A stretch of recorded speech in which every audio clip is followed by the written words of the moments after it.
আসসালামু আলাইকুম প্রিয় শিক্ষার্থী বন্ধুরা, আজকে আমরা শুরু করব পলিটেকনিক সিরিজের বেসিক ইলেকট্রিসিটি বইয়ের চ্যাপ্টার 1।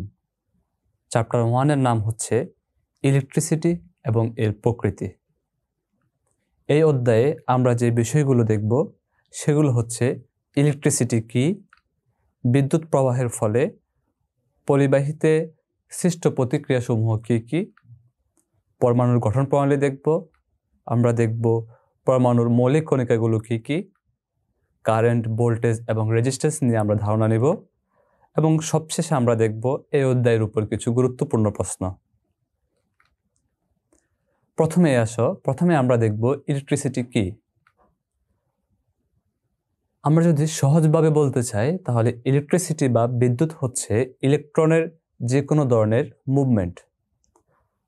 তাহলে আমরা এভাবে বলতে পারি বিদ্যুৎ হলো এক প্রকার শক্তি যা ইলেকট্রনের মুভমেন্টের ফলে পাওয়া যায়।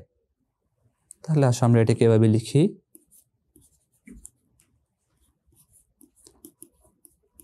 বিদ্যুৎ হলো এক প্রকার শক্তি যা ইলেকট্রনের মুভমেন্টের ফলে পাওয়া যায়। তাহলে আমরা বলতে পারি যদি ইলেকট্রন মুভমেন্ট না করে তাহলে আমরা বিদ্যুৎ পাবো না। সুতরাং বিদ্যুৎ বলতে আমরা বুঝবো ইলেকট্রনের মুভমেন্ট। এখন এই বিদ্যুৎ দুই ধরনের হয়ে থাকে, একটি হচ্ছে স্থির বিদ্যুৎ আর একটি চলবিদ্যুৎ। তাহলে স্থির বিদ্যুৎ কি? স্থির বিদ্যুতের সংজ্ঞা দেখে আমরা বুঝতে পারছি এই বিদ্যুৎটা স্থির থাকবে, অর্থাৎ যে বিদ্যুৎ যে স্থানে উৎপন্ন হবে সে স্থানে থাকবে, কোনো ধরনের মুভমেন্ট বা চলাচল করবে না, তাকে স্থির বিদ্যুৎ বলা হয়। এই স্থির বিদ্যুৎটা আমরা ঘর্ষণের ফলে পেয়ে থাকি। তাই এই বিদ্যুৎকে আমরা সংজ্ঞায়িত করতে পারি এভাবে, ঘর্ষণের ফলে সৃষ্ট বিদ্যুৎকেই স্থির বিদ্যুৎ বলে। এখন এই স্থির বিদ্যুৎ আমরা কিভাবে পেতে পারি? এখন দেখো, ধরো তুমি একটা কাচদণ্ড নিলা এবং একটা সিল্কের কাপড় নিলা। ধরে নাও এটা আমাদের একটা সিল্কের কাপড়। তাহলে এই কাচদণ্ডের সাথে তুমি যখন সিল্কের কাপড়টাকে ঘষলে এই সিল্কের ইলেকট্রনের প্রতি আকর্ষণটা বেশি থাকে, ফলে এই কাচদণ্ড থেকে ইলেকট্রনগুলো সিল্কে চলে আসবে। ফলে আমাদের সিল্কের কাপড়টুকু ঋণাত্মক চার্জে চার্জিত হবে এবং কাচদণ্ডটি ধনাত্মক চার্জে চার্জিত হবে। এখানে দেখো, কাচদণ্ড এবং সিল্কের কাপড়ের মধ্যে পজিটিভ এবং নেগেটিভ চার্জে চার্জিত হচ্ছে, কিন্তু এখানে ইলেকট্রনের কোনো মুভমেন্ট হচ্ছে না। সুতরাং আমরা বলতে পারি এখানে স্থির বিদ্যুৎ তৈরি হয়েছে। তাহলে এটা হচ্ছে আমাদের কাচদণ্ড, এটা হচ্ছে আমাদের সিল্কের কাপড়। এখন আমরা দেখব চলবিদ্যুৎ কি। চলবিদ্যুৎ হচ্ছে সেই বিদ্যুৎ যে বিদ্যুৎ উৎপন্ন স্থানে স্থির না থেকে চলাচল করতে পারে। যেমন আমরা বাসাবাড়ি, অফিস আদালত, কলকারখানা সব জায়গায় যে বিদ্যুৎ ব্যবহার করি সেটা হচ্ছে চলবিদ্যুৎ। এই চলবিদ্যুৎ দুই ধরনের হয়ে থাকে, একটি হচ্ছে ডিরেক্ট কারেন্ট এবং দ্বিতীয়টি হচ্ছে অল্টারনেটিং কারেন্ট। এই ডিরেক্ট কারেন্টকে আমরা ডিসি কারেন্ট নামেও বলে থাকি, আবার অল্টারনেটিং কারেন্টকে আমরা এসি কারেন্ট বলে থাকি। তাহলে এই ডিরেক্ট কারেন্ট কি এবং অল্টারনেটিং কারেন্ট কি তা আমরা বোঝার চেষ্টা করব। তাহলে ডিরেক্ট কারেন্টটা হচ্ছে সেই কারেন্টটা যেই কারেন্টটা সময়ের সাথে তার মান এবং দিকের কোনো পরিবর্তন হয় না। ধরো আমরা এক্স অক্ষে সময়কে নিলাম এবং ওয়াই অক্ষে কারেন্টকে নিলাম। তাহলে দেখো আমার সময় বাড়তেছে কিন্তু কারেন্টের মানের এবং দিকের কোনো পরিবর্তন হচ্ছে না। সুতরাং আমরা বলতে পারি ডিরেক্ট কারেন্ট হচ্ছে সেই কারেন্ট যে কারেন্টের মান ও দিক সময়ের সাথে পরিবর্তন হয় না। এখন অল্টারনেটিং কারেন্ট কি? অল্টারনেটিং কারেন্ট হচ্ছে সেই কারেন্টটা যে কারেন্টের মান ও দিক সময়ের সাথে পরিবর্তন হয়। তাহলে তোমরা যদি এখানে খেয়াল করে থাকো তাহলে দেখতে পাবে এই যে আমার যখন সময় বাড়তেছে, সময় বাড়ার সাথে সাথে একই সাথে আমার কারেন্টের ভ্যালুটাও বাড়তেছে। দেখো এখানে আমাদের যখন সময় বাড়তেছে তখন কারেন্ট বাড়তেছে, এখানে এসে এই সময়ে কারেন্টটা সর্বোচ্চ হয়েছে। আবার দেখো এই সময়ের পরে সময়টা যখন আরো বাড়তেছে তখন কারেন্টের মানটা কমতেছে। অর্থাৎ আমরা বলতে পারি যে কারেন্টের মান এবং দিক সময়ের সাথে পরিবর্তন হয় তাকে হচ্ছে অল্টারনেটিং কারেন্ট বলা হয়।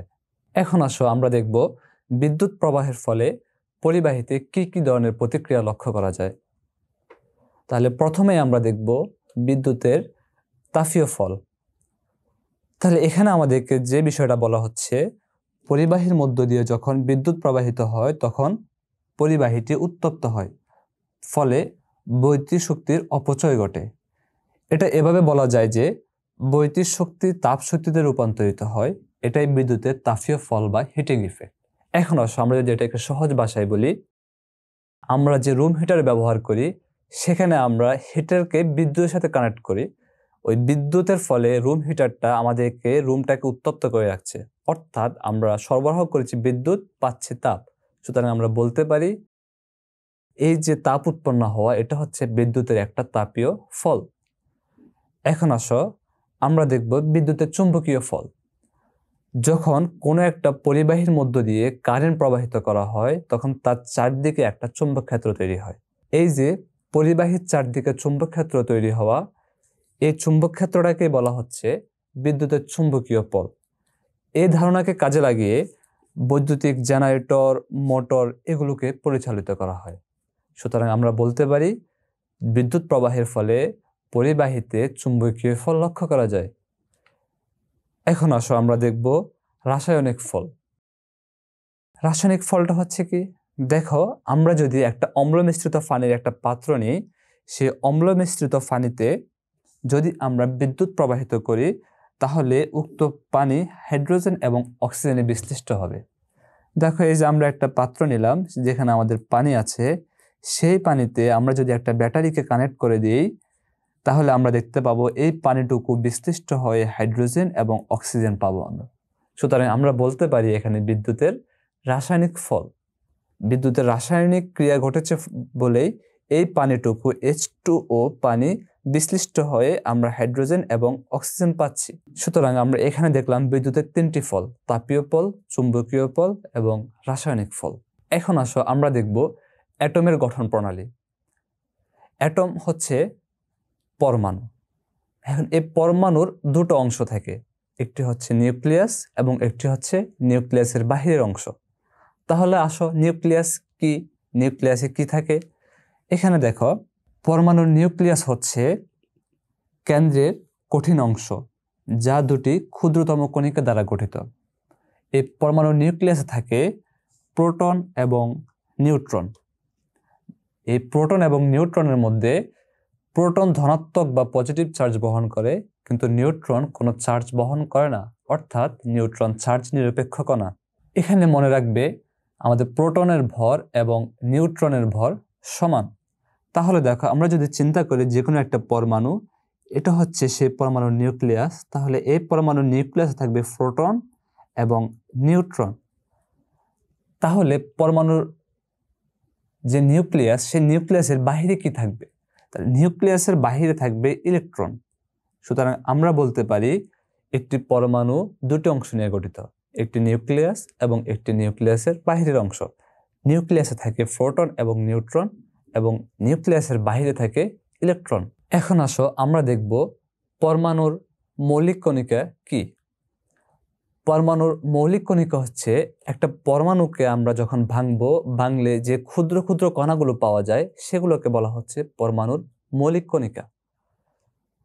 তাহলে এই মৌলিক কণিকা হচ্ছে দু ধরনের, একটি হচ্ছে স্থায়ী মৌলিক কণিকা এবং আরেকটি হচ্ছে অস্থায়ী মৌলিক কণিকা। তাহলে স্থায়ী মৌলিক কণিকা কোনগুলো? স্থায়ী মৌলিক কণিকা হচ্ছে ইলেকট্রন, প্রোটন এবং নিউট্রন।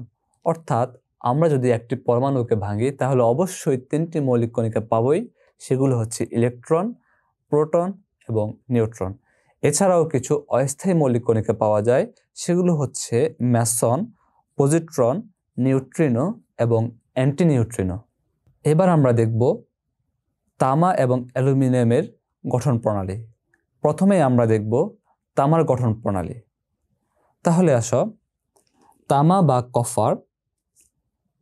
বা কপারের পারমাণবিক ভর হচ্ছে 64, অর্থাৎ পারমাণবিক ওজন, এবং পারমাণবিক সংখ্যা হচ্ছে 29। এখানে মনে রাখবে পারমাণবিক সংখ্যাকে প্রোটন সংখ্যাও বলা হয়। আর একটি পরমাণুতে যতগুলো প্রোটন থাকে ঠিক ততগুলি ইলেকট্রন থাকে। তাহলে আমরা বলতে পারি কপারের মধ্যে ইলেকট্রন সংখ্যা হবে 29টি। এখন দেখো, পারমাণবিক ওজনের সূত্র হচ্ছে পারমাণবিক ওজন ইকুয়াল প্রোটন সংখ্যা যোগ নিউট্রন সংখ্যা। তাহলে দেখো, আমাদের কপারের পারমাণবিক ওজন হচ্ছে 64, এর প্রোটন সংখ্যা হচ্ছে 29। তাহলে আমরা পেয়ে যাব নিউট্রন সংখ্যা কত। তাহলে আমরা বলতে পারি নিউট্রন সংখ্যা হবে 64 মাইনাস 29, তাহলে আমরা পেয়ে যাচ্ছি 35। সুতরাং তামাতে প্রোটন থাকবে 29টি, ইলেকট্রন থাকবে 29টি এবং নিউট্রন থাকবে 35টি।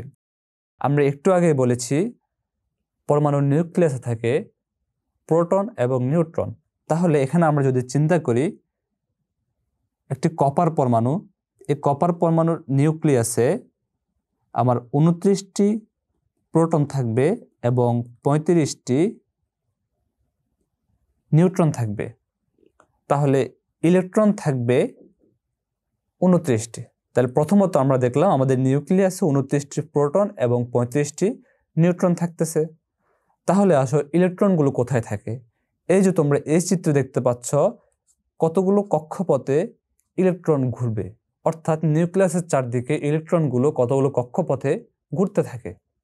তাহলে আসো এই যে কক্ষপথে ইলেকট্রন ঘুরছে, কোন কক্ষপথে কতগুলো ইলেকট্রন ঘুরবে সেটা আমরা কিভাবে বের করব।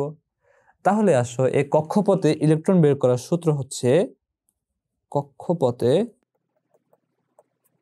ইলেকট্রন সংখ্যা হচ্ছে বের করার সূত্র।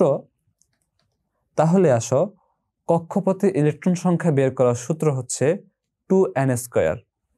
এখানে n হচ্ছে কক্ষপথ সংখ্যা। এখন আমি যদি কক্ষপথ সংখ্যা 1 ধরি, তাহলে দেখো আমরা যদি লিখি যে প্রথম কক্ষপথ সংখ্যা, তাহলে প্রথম কক্ষপথের জন্য 2 × n এর মানটা আমরা 1 ধরেছি, অর্থাৎ প্রথম কক্ষপথ। তাহলে 2টি ইলেকট্রন থাকবে। তাহলে আসো আমরা প্রথম কক্ষপথে 2টি ইলেকট্রন দিয়ে দিই। এখন আসো দ্বিতীয় কক্ষপথে যদি আমরা হিসেব করি, তাহলে দ্বিতীয় কক্ষপথে ইলেকট্রন সংখ্যা হবে 8টি। তাহলে আমরা এখানে 8টি ইলেকট্রন দিয়ে দিব, 7টি এবং 8টি। এখন আসো আমরা যদি তৃতীয় কক্ষপথে দেখি, তাহলে তৃতীয় কক্ষপথে ইলেকট্রন সংখ্যা হবে 18টি। তাহলে আসো আমরা 18টি ইলেকট্রনকে কক্ষপথে বসিয়ে দিই। 1 2 3 4 5 6 7 8 9 10 11 12 13 14 15 16 17 এবং 18টি। এখন একটি বিষয় খেয়াল করো, আমাদের কপারের ইলেকট্রন সংখ্যা হচ্ছে 29টি। তার মধ্যে প্রথম 3টি কক্ষপথে যথাক্রমে 2 8 এবং 18টি ইলেকট্রনকে আমরা বসিয়ে দিয়েছি, অর্থাৎ আমরা ইতিমধ্যে 28টি ইলেকট্রনকে বসিয়ে দিয়েছি। তাহলে আমাদের আর একটি মাত্র ইলেকট্রন বাকি রয়েছে। তাহলে এই ইলেকট্রনটি চতুর্থ কক্ষপথে যাবে। এখন আমরা যদি বের করি চতুর্থ কক্ষপথের ইলেকট্রন সংখ্যা কতটি, তাহলে সে ধারণ করতে পারবে 32টি। কিন্তু আমাদের ইলেকট্রন বাকি আছে মাত্র একটি। তাহলে আমরা কপারের চতুর্থ কক্ষপথে এই একটি ইলেকট্রনকে বসিয়ে দিব। তাহলে এখন আসো তোমরা একটু খেয়াল করে দেখো, আমাদের কপারের পারমাণবিক ওজন ছিল 64, পারমাণবিক সংখ্যা ছিল 29। এই পারমাণবিক সংখ্যাকে আমরা বলেছি প্রোটন সংখ্যা, এবং একটি পরমাণুতে যতগুলো প্রোটন থাকে ঠিক ততগুলি ইলেকট্রন থাকে। এখন একটি পরমাণু যেহেতু নিউক্লিয়াস এবং নিউক্লিয়াসের বাহিরের অংশ নিয়ে গঠিত হয়, আর আমরা বলেছি নিউক্লিয়াসে থাকে প্রোটন এবং নিউট্রন এবং নিউক্লিয়াসের বাহিরে থাকে ইলেকট্রন। তাহলে এই যে পরমাণু নিউক্লিয়াস, সেই নিউক্লিয়াসে আমরা 29টি প্রোটন এবং 35টি নিউট্রনকে বসিয়ে দিয়েছি।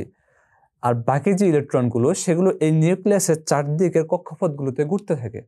তাহলে আমরা প্রথম কক্ষপথে 2টি, দ্বিতীয় কক্ষপথে 8টি এবং তৃতীয় কক্ষপথে 18টি ইলেকট্রন, সর্বশেষ কক্ষপথে একটি ইলেকট্রনকে বসিয়ে দিয়েছি।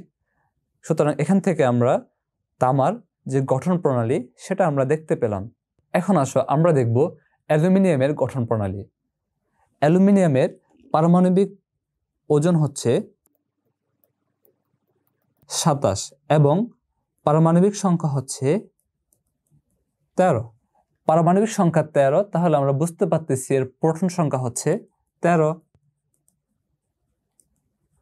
তাহলে একটি পরমাণুতে যতগুলো প্রোটন থাকে ঠিক ততগুলি ইলেকট্রন থাকে, সুতরাং আমরা বলতে পারি এখানে ইলেকট্রন সংখ্যাও 13টি।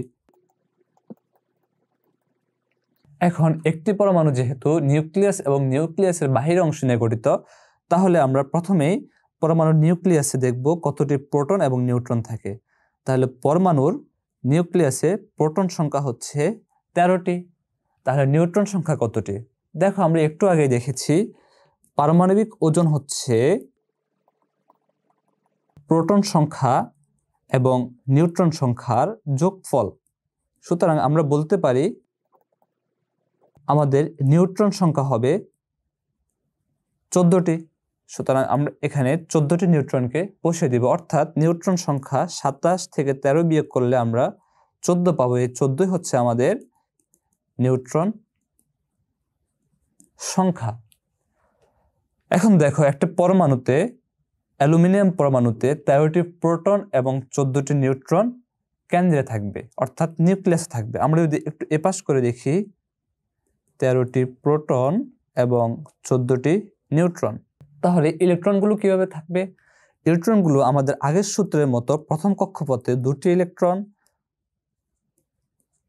দ্বিতীয় কক্ষপথে 8টি ইলেকট্রন এবং তৃতীয় কক্ষপথে 18টি ইলেকট্রন থাকতে পারে। তাহলে প্রথম কক্ষপথে আমরা 2টো ইলেকট্রন দিয়ে দিচ্ছি, দ্বিতীয় কক্ষপথে আমরা 8টি ইলেকট্রন দিয়ে দিব,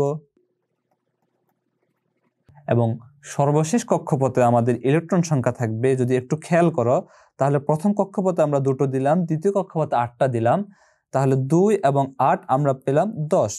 আমাদের অ্যালুমিনিয়ামের ইলেকট্রন সংখ্যা হচ্ছে 13টি, তাহলে বাকি আছে 3টি ইলেকট্রন সংখ্যা, তাহলে সেই 3টি পরবর্তী কক্ষপথে আমরা দেখতে পাবো। এই হচ্ছে আমাদের অ্যালুমিনিয়ামের গঠন প্রণালী। ধন্যবাদ তোমাদেরকে। আজকের ক্লাস এই পর্যন্ত।